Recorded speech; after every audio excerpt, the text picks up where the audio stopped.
नमस्कार दोस्तों, हिंदी मंजूषा चैनल पर आपका स्वागत है। चलते हैं कहानी मंच की ओर। आज की छोटी सी कहानी जो कि पेरेंटिंग से संबंधित है। कहानी का शीर्षक है खून के आंसू। वृद्ध आश्रम के दरवाजे पर रोज़ एक कार आकर रुकती थी। उस कार में से एक नौजवान उतरता, एक बूढ़ी महिला के पास जाकर बैठ जाता जिसका नाम परमेश्वरी देवी था। एक आध घंटे तक दोनों के बीच में वार्तालाप चलता, फिर वो विशाल उठकर चला जाता। यह प्रक्रिया अनवरत चल रही थी। धीरे धीरे सबको पता चल गया कि परमेश्वरी देवी उस नौजवान की माँ हैं। आज फिर सुबह से आकर विशाल बैठा था, बार बार माँ के पैर पकड़कर माफ़ी मांग रहा था। दूर बैठे वृद्ध आश्रम के गेट कीपर से रहा नहीं गया। वह एक बुज़ुर्ग से बोला, लोग कहते हैं औलाद की नीयत बदल जाती है, पर यहाँ का दृश्य तो कुछ और ही कह रहा है। बुज़ुर्ग ने कहा, ऐसा नहीं है भाई, जो तुम्हारी आंखें देख रही हों वह सही हो।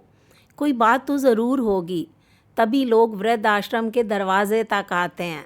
जब वह चला गया तो दरबान उस बुज़ुर्ग महिला के पास, परमेश्वरी देवी के पास पहुंचा। हाल चाल पूछने के क्रम में वह पूछ बैठा, ताई, आपसे मिलने जो लड़का आता है वह आपका बेटा है ना? परमेश्वरी देवी थोड़ी सकुचाते हुए हाँ में सिर हिलाकर चुप हो गई। दरबान आगे बात बढ़ाते हुए बोला, ताई, बड़ा भला है आपका बेटा, कितनी मिन्नतें करता है। क्या आपको यहाँ से ले जाना चाहता है? परमेश्वरी देवी ने एक बार तो हाँ में सिर हिला दिया। तब तक कुछ और बुज़ुर्ग महिला पुरुष उन दोनों के इर्द गिर्द आकर खड़े हो गए। एक बुज़ुर्ग ने अपने को अनुभवी साबित करते हुए कहा, कहते हैं औरत वसुधा की तरह धैर्यवान होती है, लेकिन आपको देखकर ऐसा नहीं लगता। बुज़ुर्ग महिला सबकी बातें सुन रही थी, किसी को जवाब नहीं दिया। एक ने कहा, ज़माना बदल गया है भाई, सहनशीलता बीते दिनों की बात हो गई। अब महिला और पुरुष में कोई अंतर नहीं है, सबको आज़ादी चाहिए, किसी को माँ बाप से और किसी को अपने बच्चों से। अंतिम वाक्य सुनकर बुजुर्ग महिला की आंखें भर आई, फिर भी कुछ नहीं बोला परमेश्वरी देवी ने। अगले दिन फिर कार आकर खड़ी हो गई वृद्ध आश्रम के दरवाजे पर। इस बार उस नौजवान के साथ उसकी पत्नी, विशाल की पत्नी विनती भी थी, जो कि अपने गोद में एक छोटे बच्चे को लेकर खड़ी थी। दोनों एक साथ मिन्नतें करने लगे। महिला ने अपने बच्चे को उनकी गोद में रख दिया, पाँव पकड़कर गिड़गिड़ाते हुए बोली, माँ जी, हम दोनों को माफ़ कर दीजिए, अपने घर चलिए, आपको अपने पोते की कसम।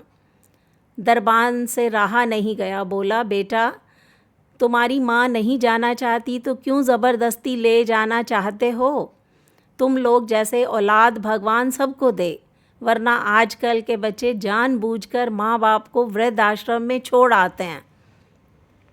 इस बार बुजुर्ग महिला का धैर्य टूट गया, आंखों से आंसुओं की धारा बह निकली।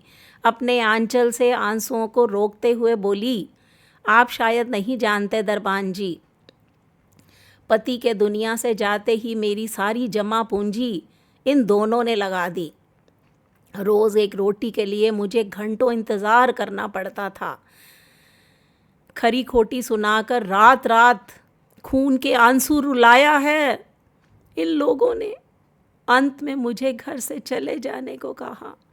आप सब बताइए, मैं कहाँ जाती? आज भी कोई माफ़ी मांगने नहीं आया। ये लोग दरअसल बच्चे को संभालने के लिए इन्हें एक आया चाहिए, इसलिए ये नाटक आपके सामने कर रहे हैं। ये थी दोस्तों एक छोटी सी कहानी जो कि हमें जीवन में सीख दे सकती है। कहानी का शीर्षक था खून के आंसू।